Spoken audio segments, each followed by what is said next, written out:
সুপ্রভাত বন্ধুরা, কেমন আছো তোমরা সবাই? আশা করি তোমরা সবাই অনেক ভালো আছো, আর আমরাও বেশ ভালোই আছি। সাধারণ ঘরকন্যা চ্যানেলে তোমাদের সকলকে জানাই শীতের সকালে একটা ওয়ার্ম ওয়েলকাম। তো চলো তোমাদের সাথে নিয়ে শুরু করে দিই আবারও একটা নতুন ব্লগ। তো দেখো, আজকে ঘুম থেকে উঠে ড্রেস চেঞ্জ করেছি, তারপর নিজে একটু ফ্রেশ হয়েছি, তারপর চলে গিয়েছিলাম বাগানে গাছ কাটাতে জল দিতে। তো গাছে জল দিয়ে চলে এসেছি ঘরে, আর করে নিচ্ছি গরম গরম চা। তো এই শীতের সকালের শুরুটা যদি ভালোভাবে গরম গরম একটা ধোঁয়া ওঠা চা বা কফি দিয়ে না হয় তাহলে কেমন লাগে বলো তো? তো ঘুম থেকে উঠে এই চাটাই বলতে পারো আমাদের এনার্জি ডাবল করে দেয়। করে নিয়েছিলাম আমার আর মায়ের জন্য গরম গরম চা, কারণ মনের বাপি আজকে চা খাবে না, ও এই থানকুনি পাতাটা খেয়েছে।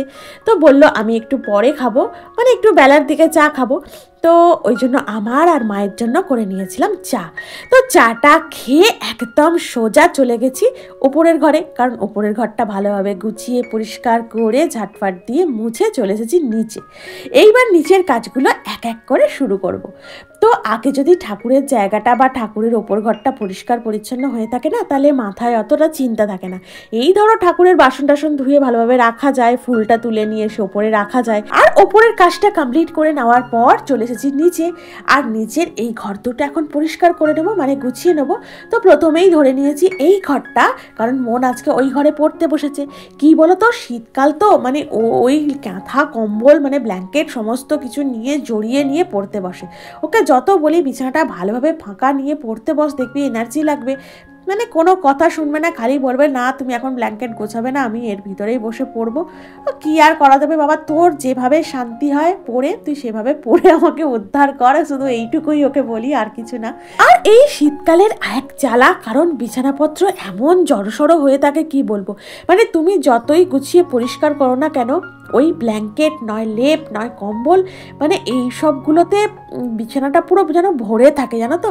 বিছানাটা গোছানোর পর যে একটা ঝরঝরে ভাব, সেইটা তো থাকেই না শীতকালে। কারণ এই দেখবো বিছানা গুছিয়ে গেছি, এই দেখবো ওর বিছানার উপরে এসে নয় সোয়েটার নয় কিছু মানে খুলে রেখেইছে, আর এইভাবে জানো তো ঘর দোর শীতকালে প্রচণ্ড অগোছালো হয়ে যায়, মানে আমি গুছিয়ে গুছিয়ে কুল কিনারা পাই না।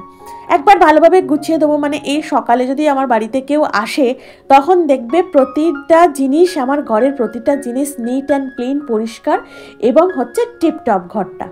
এবার এই মানুষটাই যদি সকাল 12টা মানে দুপুর 12টা বা 11টা কি 12টার সময় আসে, তখনই দেখবে যে এখানে একটা জিনিস পড়ে আছে, ওখানে একটা জিনিস পড়ে আছে, মানে এই শীতের জিনিস আর কি, সব যে কজন পড়ছে আর কি, পড়ার পর যার যেখানে মন হচ্ছে খুলে রেখে দিচ্ছে। এবার যে সেটাকে আমি গোছাবো, এবার সেইটা তো আমি তখনই গুছিয়ে ফেলতে পারি না, কারণ শুধু আমার ঘর গোছানোটাই কাজ নয়, আমার আরও আনুষঙ্গিক অনেক কাজ আছে, যেমন রান্না করা, মানে রান্নাটা তো মাস্ট, ঠিক টাইমে সবাইকে ঠিক সময় মতো খাবারটা তুলে দিতে হবে সবার মুখে, আমাকেই। তো দেখতে গেলে এই কাজটা করতে গিয়ে, রান্নার কাজটা করতে গিয়ে না, সেই সময় আবার ঘর দেখবো আগোছালো হয়ে গেছে। এইবার রান্না মিটিয়ে নেওয়ার পর জানো তো, আবার এক এক সময় কোনো দিন তো মাথাটা গরম হয়ে যায়, যখন চুপচাপ থাকি, আমি কিচ্ছু বলি না কারো কিছু, আর যা জিনিস আগোছালো হয়ে পড়ে থাকে আবার ভালোভাবে গুছিয়ে রাখি। তো কি করা যাবে, কিছুই করার নেই। বাড়িতে বাচ্চা থাকলে তো হয়, আর মনের বাপিও মাঝে মাঝে দেখবো এইরকমভাবেই ঘেটে ঘুটে দিয়েছে, মানে ও একটা জিনিস নেবে আর 10টা জিনিস ফেলে দেবে, বা সেটা থেকে সরিয়ে যেখানে গুছিয়ে রাখা আছে আর কি, সেটা থেকে সরিয়ে পাশে আবার রাখবে অন্য জায়গায়, যেটাকে দেখতে একদমই মেসি লাগে, পুরো জায়গাটা একদমই অগোছালো লাগে। মানে কি বলবো, এই সব নিয়েই চলছে আর কি। তো তোমাদের বাড়িতেও নিশ্চয়ই এরকমই হয়, আমি জানি, কারোর বাড়ি কম কারোর বাড়ি বেশি।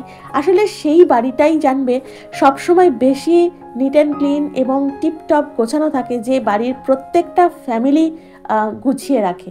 মানে এটা তো একজনের দ্বারা সম্ভব নয়, একজন গোছালো আর একজন ঘেঁটে দিল, তো ওই ঘাঁটা জিনিসটাকে সঙ্গে সঙ্গে তো গোছানো সম্ভবই নয়, কারণ আরও অনেক কাজ থাকে, শুধু গোছানোটাই কাজ নয়, একটু আগেই বললাম। তো যে বাড়ির প্রত্যেকটা মেম্বার্স দেখবে গোছানো না, মানে গুছিয়ে রাখে ঘর, তো সেই বাড়ি দেখবে কোনো সময় অগোছালো হয় না, সব সময় নিট অ্যান্ড ক্লিন, পরিষ্কার, টিপটপ। আর এদিকে দেখো তোমাদের সাথে গল্প করতে করতে আমার ঘরদোর ঝাড় দেওয়াটা বেশ কিছুটা কমপ্লিট হয়ে গেছে। আর জানো তো ঘরের ওই যে দেখলে না টিভির কাজটা পরিষ্কার করে নিলাম, তারপরে ওই আলমারিটা পরিষ্কার করে নিলাম, দেয়াল আলমারিটা।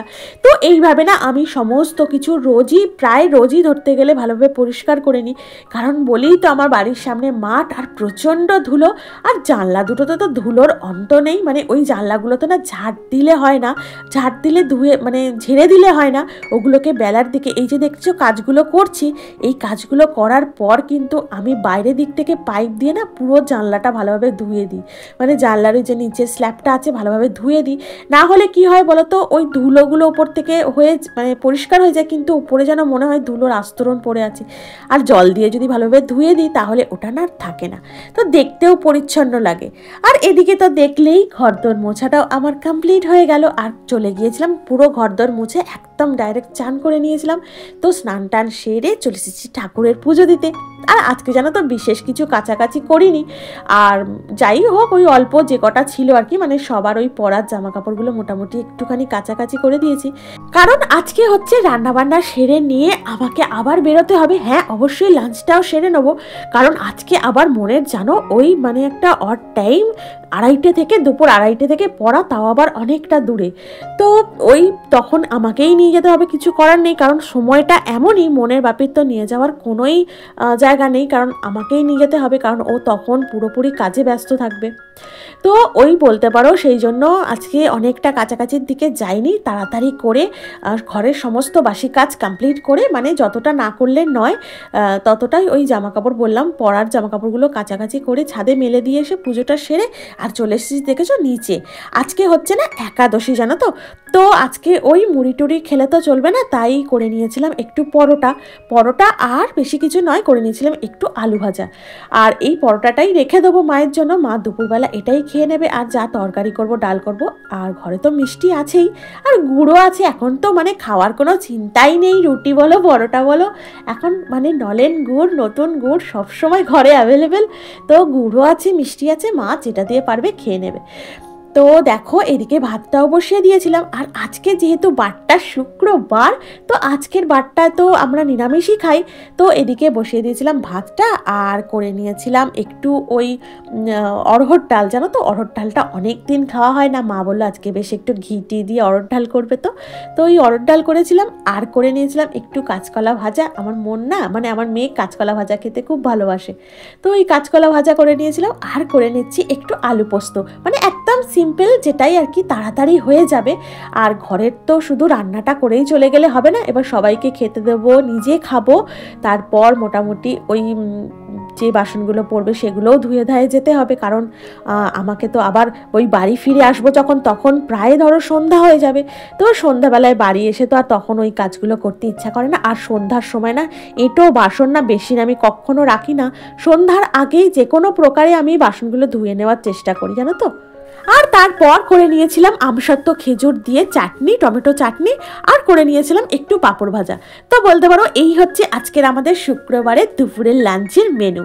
তো জানো তো ওই যখন দেখলে ভাতটা করেছি, ভাতটা করে নেওয়ার পর না গ্যাসটা আমি ভালোভাবে পরিষ্কার করে নিয়েছিলাম, আর গ্যাসের দুটো ঝিক রয়েছে এগুলোকেও ভালোভাবে মেজে ধুয়ে নিয়েছিলাম, কারণ আজকে তো একাদশী, তো ওই একাদশীর দিন তো মা তো ভাত খান না, আর ভাতের ছোঁয়া কিছুই খান না, তো সেই কারণে ওই গ্যাসটা ভালোভাবে পরিষ্কার পরিচ্ছন্ন করে, আর শুধু গ্যাসটাই নয় তার আশপাশটুকুও ভালোভাবে মোছামুছি করে নিয়ে তারপর বাকি রান্নাগুলো শুরু করলাম। আর আজকে জানো তো মানে ওই একদম তো ভালোভাবে ক্লিন করেই আমি আবার দ্বিতীয়বার রান্না বসিয়েছি।